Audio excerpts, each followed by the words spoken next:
There's the idea of like why companies won't change because of the fact that they're legally bound to maximize their value for shareholders. But I think that just that notion itself that's also inherently tied into like how companies are organized all the way down to the individual who's just applying for the job like as like a like a business analyst or as a like sales manager or a customer relations person. The evidence indicates that there is a fair amount of mobility within our income distribution, where children can end up with, on occasion, with very different incomes than their parents had, and be at a different place in the distribution. So the notion of social class is not one that I usually think of. I think that just goes down, it goes from the top where incentives can be misaligned, where companies are legally bound to serve their shareholders, down to the bottom where there's an individual who's just trying to maximize his own gain, who's just trying to like work 9 to 5 so he can get drinks on weekends, so he can have a decent comfortable life with his family.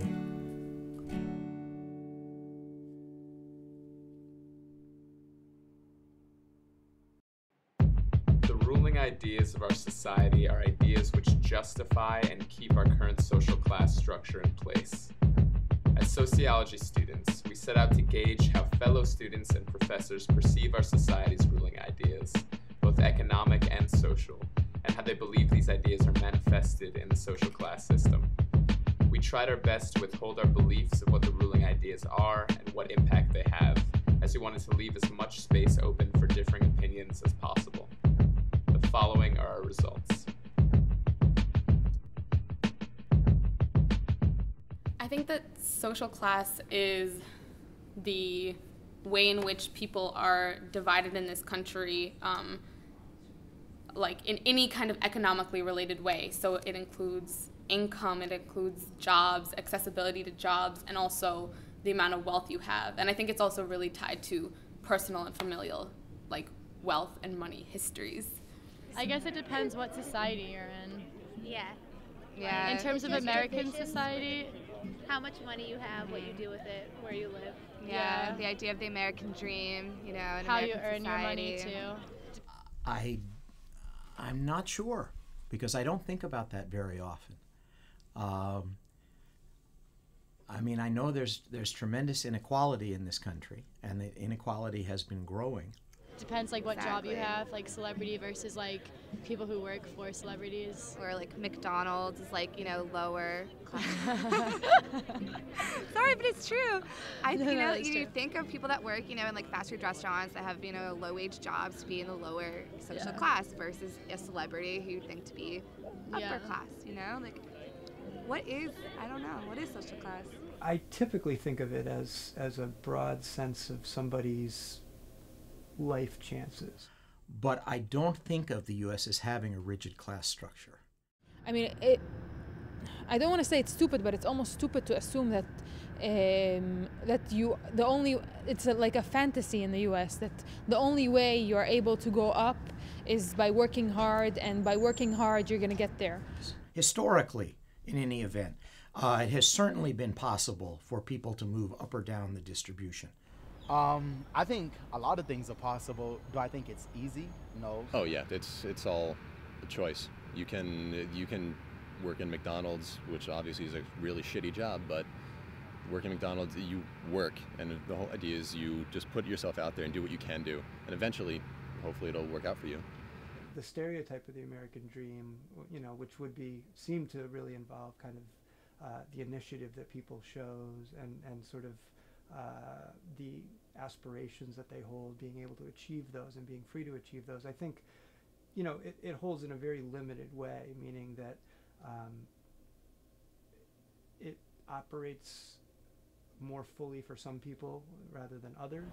Do I think it'd be possible for a whole group of people to excel from lower class to high class? No. If you divided the distribution into the poorest 20%, the next 20, divided into fifths, most people end up in the same fifth or one above or one below where their parents were. It's possible, but it's one of those like 1 in a million chances.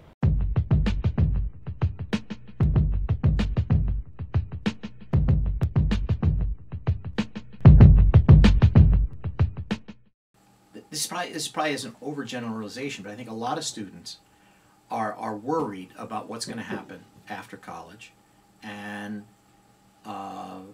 they're trying to get some guarantees to do something that will sort of give them some feeling of security. You know, even course classes that they take, you know, and it's, I think maybe people call it different things. Maybe people won't admit that it's called fear, but maybe they'll call it building up my resume or whatever they're gonna call it. But it's really for me, I clearly see it as being afraid of the future, being afraid of answering to your parents, being afraid of answering to your community. The whole concept of like fear and anxiety is, I think it's a really like core issue in terms of class, because it has to do with like the privilege to not have to think about kind of like survival, I guess you could say. And I think it really informs the way that people like approach education and approach your professional life. Your occupation is valued because it has these rewards associated with it. It seems to me that students, as they go through school, often feel this tension between pretty significant pressures to kind of move in those directions versus the sorts of work that they might feel is more satisfying. The more class concerns you have, the more fear you have about security, like basic security, and the more I think the way you think about education is like it's a next step. It's like a stepping stone into the job that's gonna come right after college. When you have a culture that's constantly competing, constantly trying to get to the top, people will go wherever they can to, you know, get paid the most, to have the most options, to just advance. How does American society define success? By money. I think if you can shop, therefore you are. That's how I see it. If you are able to shop and you are able to buy and you are able to consume, then you are successful. Success is defined through consumerism. So it's like the stuff you're able to get, and like that it's the stuff you're told to want, and then you want it, and then you get it, and then you're good. I would love to wake up every morning and just play music every day the rest of my life. But that kind of thing is a rarity nowadays. You know, you don't come across a lot of people who have those type of jobs. You either, you know, hate your job and you make crazy dough, or you love your job, you know, like teaching, for example, and you're not making a lot of money. In that sense, music has become a hobby. I'm not going to make any money.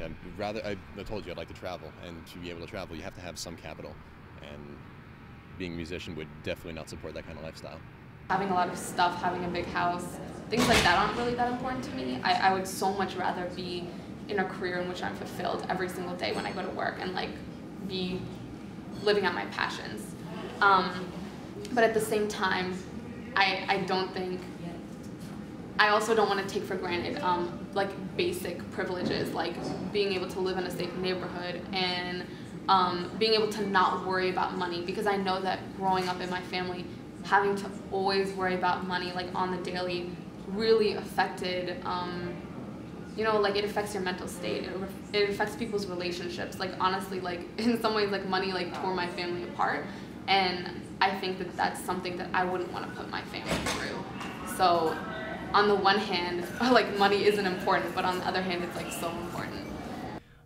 I just think that, you know, we're living in a society where we're slaves to the dollar. You know, we're slaves to the American dollar.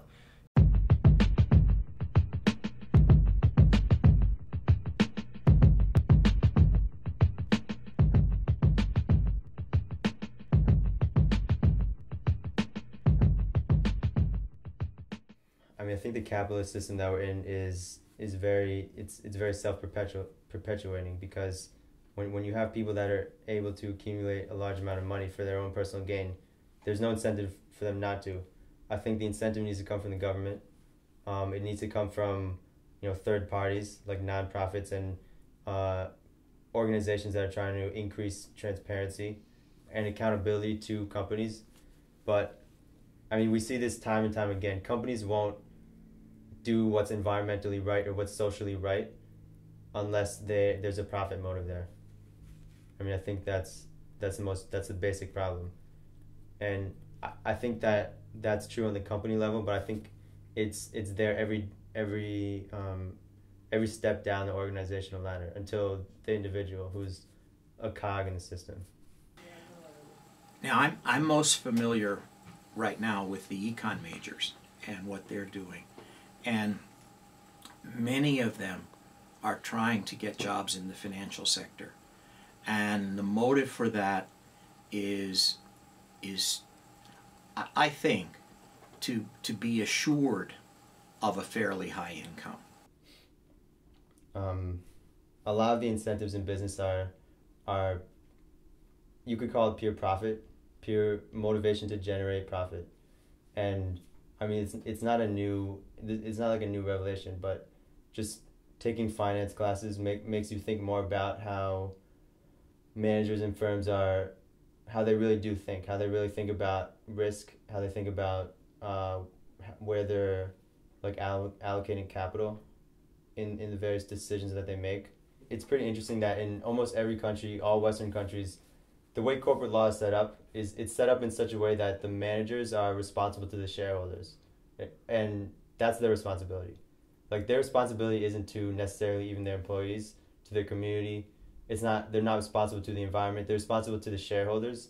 It seems to me at one level we could say that there are features of the free market system that are not about reproducing equality in any kind of form and are certainly compatible with the reproduction of inequality. And there are people who value that, because if you value sort of freedom of choice and the ability to kind of succeed and have that create opportunities through that success, and see markets as operating robustly and healthily because of those opportunities, then you can't see equality as sort of a central value tied to that. So to the extent that you want to see social justice as working towards ideas that create equity, you can see that to be in conflict with free market ideals.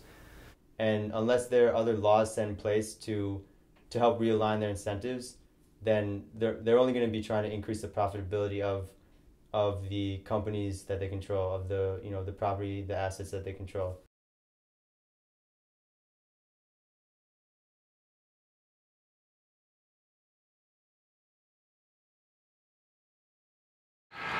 I would love to. Do I think it's possible? I think it's idealistic.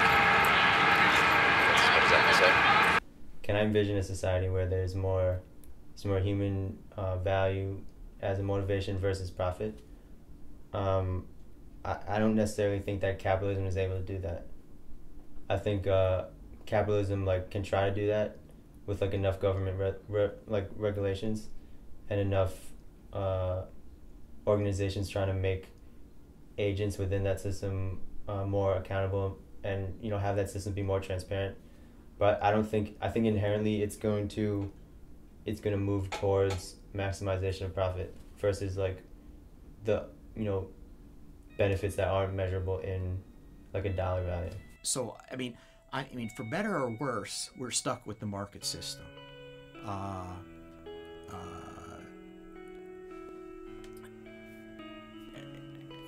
And it certainly has its flaws. And in the Econ 2A course, I talk about many of those flaws. But we don't have a replacement system for it. There's no system out there that works demonstrably better. So we're probably better off to try to correct its flaws and go with it.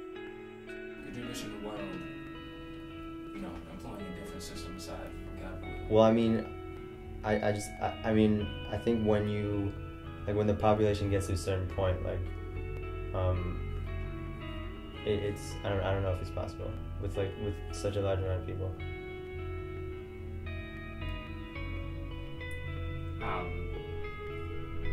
That's what my opinion is. Yeah. Do you think I don't know. I mean, if